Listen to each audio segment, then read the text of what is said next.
Welcome to Ljubljana, this time from Zagreb in Croatia. I just arrived by bus from Vienna with Flixbus. It was a very good trip. 7 o'clock in the morning, at 1 o'clock I was here, and I passed the border between Croatia and Slovenia, and that was very meaningful because I came here, of course, to celebrate that this border will be dismantled very soon because Croatia is joining Schengen. Congratulations, this is very important and that's a big achievement. Question just, why did it take 10 years for us after Ukraine, I will talk about Ukraine as well, but Croatia to be in the European Union 2013, and now 10 years later Croatia is finally in Schengen, and all these annoying border controls will be dismantled. That's really good.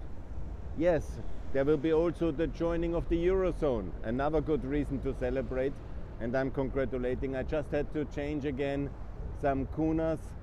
That is also a questionable why this took 10 years, but now it's happening and I'm very happy actually. It's a sunny winter day, it's the 28th of December, and I will celebrate these two big achievements, and of course I will call for all Europe to be united in NATO, in the European Union, in the Euro and in Schengen and in the OECD and of course in the WTO, and we should be all the 37 countries we should be doing that, and we should be also celebrating that today.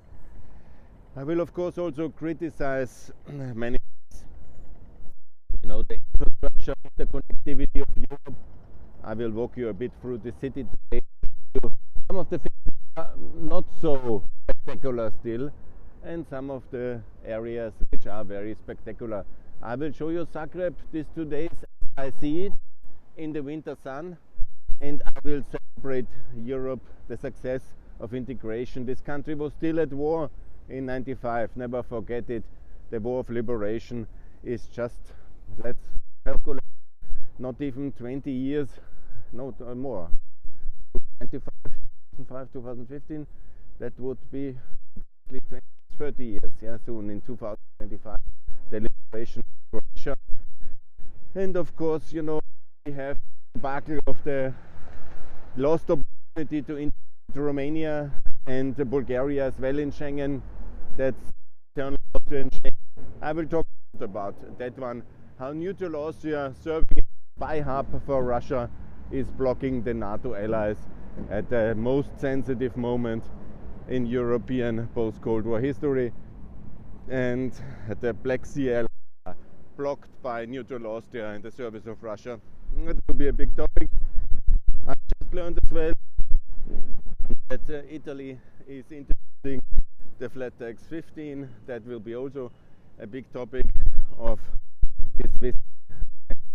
Of course, the NATO membership of the European Union as the next logical step of migration and convergence of the two pillars of the West.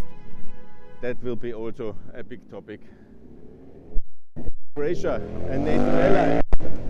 Yes, we are driving fast here, and I will do a lot of filming.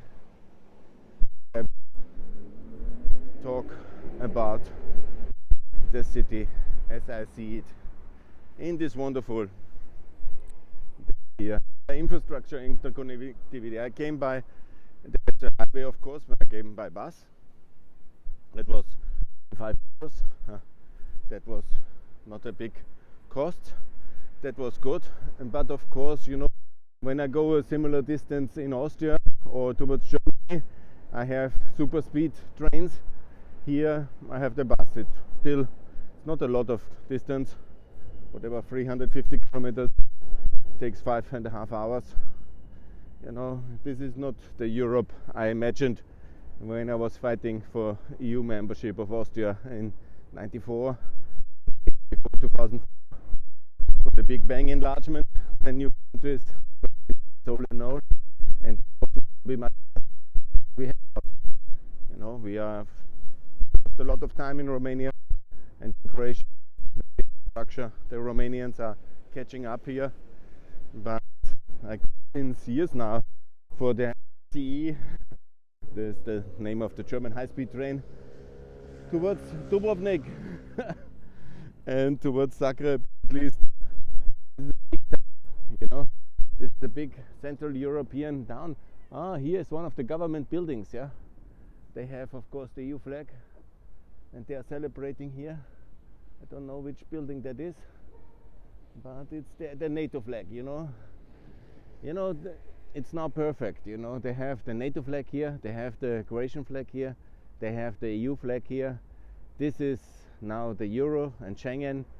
Croatia, for all extent and purposes, is now close to perfection. Of course, I will also criticize the Croatian foreign policy in Bosnia and the lack of this strong engagement towards Balkan enlargement, but I think they will improve on that one. I hope so. I will also talk about Croatia-Serbian relation. That's also a big topic of mine, because Serbia, which threatens war again, can of course join the European Union. Possibly be rejected this idea. Yeah, I have also drafted a lot of slides during the Christmas break, and I was very active to prepare myself for an update of the Pax Europiana agenda. I have released them already on my Twitter account, and I was very active. And I will now start basically the end of the year visit here to Croatia, and I will also do a lot of updates in the coming days on what can be achieved and what must be achieved, where we stand at this important moment, and what must be achieved in the coming weeks. Yeah. For Croatia, the road is basically completed. Yeah. Of course, what Croatia could also do, after institutionally they have reached NATO, EU, Schengen and OECD, of course, that should be also, it's not happened now, but it will be next year. But we are also so slow on that one.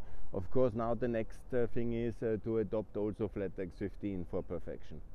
That I hope the Italian situation will change also the debate here in Croatia. And of course, what we need is to get Bosnia and Kosovo in NATO, and Macedonia, Albania, Montenegro in the European Union very fast. This is the agenda for the next 2 years, and here Croatia can play a big role, and to have an honest politics with Serbia, that the candidate status must be frozen because they can never join the European Union. That's also very clear. And I'm also here to criticize that Croatia has not joined the EU training mission. That we shall never forget. They are very bad in infrastructure, yes, highways, yes, but the railway, very bad. And they are very bad when it comes to Ukraine, the training mission. Yeah, that is, of course, this president is a disaster, seems. And on Bosnia.